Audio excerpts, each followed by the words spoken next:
As Ferdinand boldly advances through the challenges that lie ahead, the significance of our strategic decisions intensifies. Chapter 2, as discussed earlier, has earned its reputation for its formidable nature. Before delving into the details of the auxiliary battle and Chapter 2, let's take a moment to chart the course of Ferdinand's build for upcoming chapters. With access to beginner classes now unlocked, we find ourselves presented with 4 distinct paths to specialize our lone noble.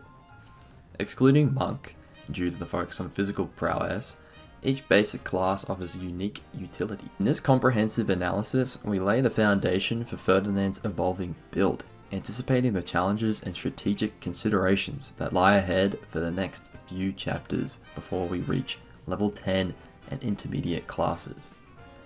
Starting with Myrmidon, a sword-based class with the master ability +2 speed, becomes a valuable tool to augment Ferdinand's speed, a crucial attribute for upcoming chapters. With its mastery, it provides a solid stat increase with class bases. Additionally, it aids the enhancing of our sword rank for future considerations. For physical units, mercenary and thief classes stand out when we promote, with offering master abilities like Advantage and base stat improvements, especially in speed. As we progress into intermediate classes, the impact of the bases becomes pivotal for units struggling in the growth department. Moving on to Soldier, while more niche, offers a lance-based option with the mastery of +2 defense, a valuable choice when a higher lance rank is needed early on. Pegasus Knight and Cavalier emerge as excellent options after Soldier, providing movement, avoid, and attack speed benefits for female units. Cavalier, personal ability, Desperation, has a unique tactical layout, particularly if our unit boasts superior speed than our opponent. Pegasus Knight also having a very strong mastery ability, Darting Blow, that grants the user +6 speed when initiating combat. Unfortunately, this class is exclusive to just female units, so they alone can only gain this benefit. Moving on to Fighter, this class takes a unique approach, focusing on alternative physical weapon types like bows, axes, and gauntlets. Its master ability grants +2 strength and aligns with physical units' desire for enhancing damage output. As we transition into the intermediate classes, options like Armored Knight, Brigand, and Archer open up. Armored Knight proves useful for those needing defense-based buffs. Brigand maximizes the damage output with its master ability Death Blow, granting units +6 physical attack if they initiate combat. Finally, Archer, extending the bow range while providing excellent master ability Hit +20.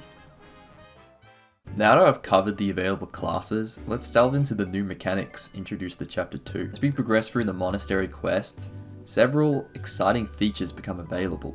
Notably, exploring now grants access to the following activities, such as cooking, praying at the pagan altar, choir practice, participating in auxiliary battles, tutoring, and a new addition of battalions. Each of these elements adds a layer of depth to our strategic considerations, with the special emphasis on cooking and battalions.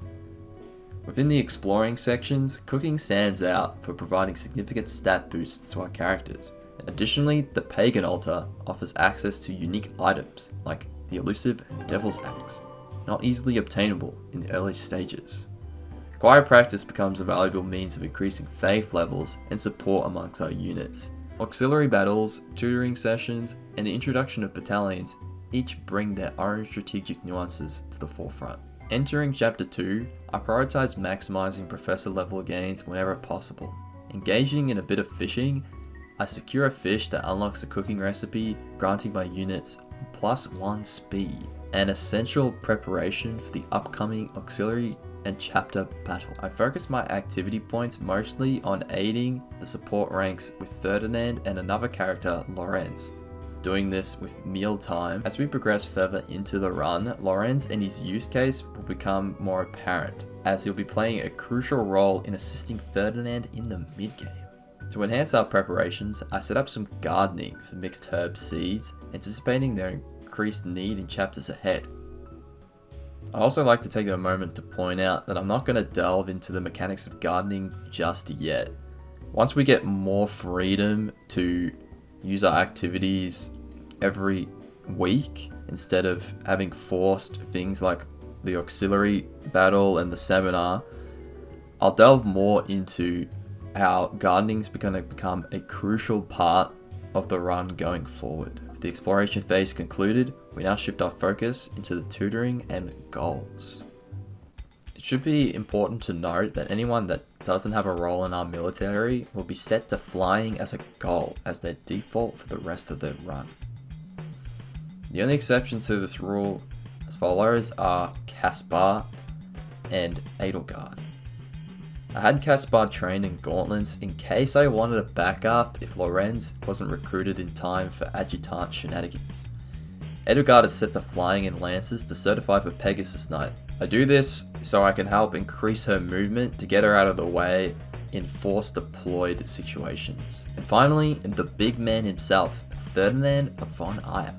I set his goals to bows and armor.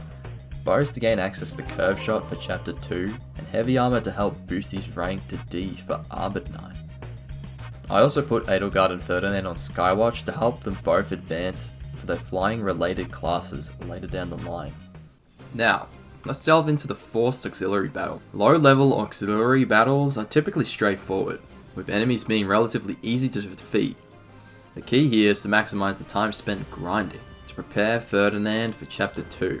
With 100 turns available, we strategically focus on areas that enhance his strengths. Equipping Gerald's Mercenary is the default choice, providing valuable stat boosts and a powerful gambit, Assault Troop. While Gerald's Mercenaries is usually the preferred option, there are niche cases where Church of Seros soldiers might be considered for the extra protection. However, this decision involves a balancing act, as it could hinder the optimal use of Gerald's Mercenaries in the main chapter mission. Skill paths and combat arts also play a vital role. For Ferdinand, the plan involves mastering Myrmidon class to gain +2 speed.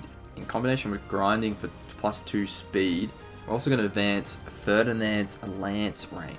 By the end of the auxiliary battle, he gains additional skills like Lance Prowess 4, Swordbreaker, Battalion Desperation, as well as his main attacking move for most of the run, Swift Strikes. It seems that Ferdinand is well prepared for chapter 2. In preparation for chapter 2, I certified Ferdinand into the 3 main basic classes, excluding Monk, adjusted his goals to swords and flying, and advanced his bow rank through seminar. By finishing that seminar, he was able to also unlock the combat art Curved Shot. In preparation for the next main chapter mission, equip skills such as Lance Prowess 4, Speed +2, HP +5, and Bow Prowess level 1. I left one skill rank blank to benefit from the Fighter class mastery, equipping Fighter for this main chapter mission. By the end of it, or somewhere in the middle of the chapter, I should be able to get its mastery ability, Strength +2, and add it directly to my ability list. It's also of note that I would like to use weapons such as bows and axes to help further advance his proficiency. With the added bonus of the Fighter class, it makes sense to try and use the axe or bow when possible. With Gerald's Mercenaries equipped to boost a void, along with combat arts like Swift Strikes, Curve Shot, and Tempest Lance, and a cooking bonus of +1 speed, Ferdinand is well prepared to face the challenges of chapter 2. It's at this point that Ferdinand's speed really shines, as you'll see in a moment that Ferdinand actually doubles these next few enemies. This is pretty abnormal for most solo runs, as I generally find that most characters struggle with keeping up with the attack speed of the enemy, but it seems with really good growths and the stat boosters to be applied early on for beating the stat race, we've actually done it. To flex on those enemies even harder, it seems he even also got a speed growth in his next level up. Kinda crazy. Ferdinand's kinda cracked this run. Didn't expect it going into it, but let's hope that it continues going forward. It's at this point that now our objective is to continuously kill the enemies that continue to come in as reinforcements. Interestingly enough, the enemies that come as the second wave tend to be a little faster in the attack speed department, especially the archer that comes in as well. But with some nice usage of the gambit here, it seems that we won't be having much issues with defeating them in a swiftly manner, especially combined with the doubling. If we didn't have enough speed going into this chapter, the backup plan initially was to just use Swift Strikes as much as we can on player phase. But since we're having the enemies pretty much be easy defeats, I don't expect the rest of the chapter to be too much harder as long as we can defeat those enemies that come in waves. Normally when I play this chapter, some of the things I'm trying to think about is probably the worst enemy on the battlefield, which is the archers. The archers have a special, unique skill called Poison Strike, which inflicts a certain percentage of damage if the unit doesn't kill them. This can stack up most of the time, so if the enemy unit doubles or even just swarms of archers try to kill you, it can present a big challenge in the HP department. Sometimes it even becomes a point where the character just has to constantly heal and hope that they miss, but archers tend to be pretty accurate. I find that most solo runs, you'll see that the characters try to use the avoid to their best advantage to hope that they don't get a hit from the archer, and that will snowball into killing the other characters on the battlefield. Those with a keen eye would have also noticed that Ferdinand's really struggling in the resistance department. With only 2 resistance and with 8 level ups, that's kinda crazy. Going forward, we're gonna have to adjust our strategy to basically single out most magical based units and kill them on the spot so we can make sure that those magic based damage doesn't end up killing Ferdinand. Speaking of things that we should be avoiding, another thing we should avoid is gambits. While also unlocking gambits this chapter, this also means that the enemies have these things equipped as well. Over time, the frequency of the amount of gambits that are equipped on the enemy team will increase and become even stronger. But for now, we only have to deal with just a couple here and there. One being on this lonesome thief, and the other, the final boss of this chapter. One of the things that's been implemented in this game to stop you from using a Juggernaut type unit is the usage of gambits. They tend to stop the units in track by stunning them. By stunning them, this makes them unable to move for a whole turn and also weakens their stats. You might have noticed while Ferdinand has been rattled with this gambit, he's doing less damage as well as missing a lot of the time. I'm kind of doing this on purpose by using the axe, but this can be an actual situation during the run. I find the best way to counteract gambits is to either solely focus on trying to destroy it and the unit that has it, or tanking the hits, as if they miss, it actually counts as a usage. So, with the limited use cases of these gambits, generally from the range of 1 to 3, you can easily dodge them or just tank the hits depending on how many units are stationed around you. In this case with Kostas, he's pretty trivial, and at this point I'm actually only just using him for a little bit of XP. Unfortunately here, I accidentally kill him.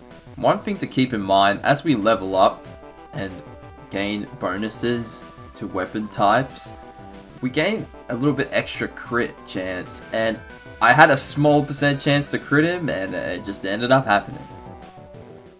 With chapter 2 now completed, we now shift our focus to chapter 3. In the next episode, we'll be discussing the impact of our growth that we gained from the previous chapter, as well as applications of gardening and the preparation for the chapter 3 map. I'd just like to give a shout out to all those who engaged on my previous video, liking and even commenting. It's stuff like that that really makes it worth it for me to create this type of content. So if you want more, I'd encourage you to like the video and comment down below how you think I can improve the format.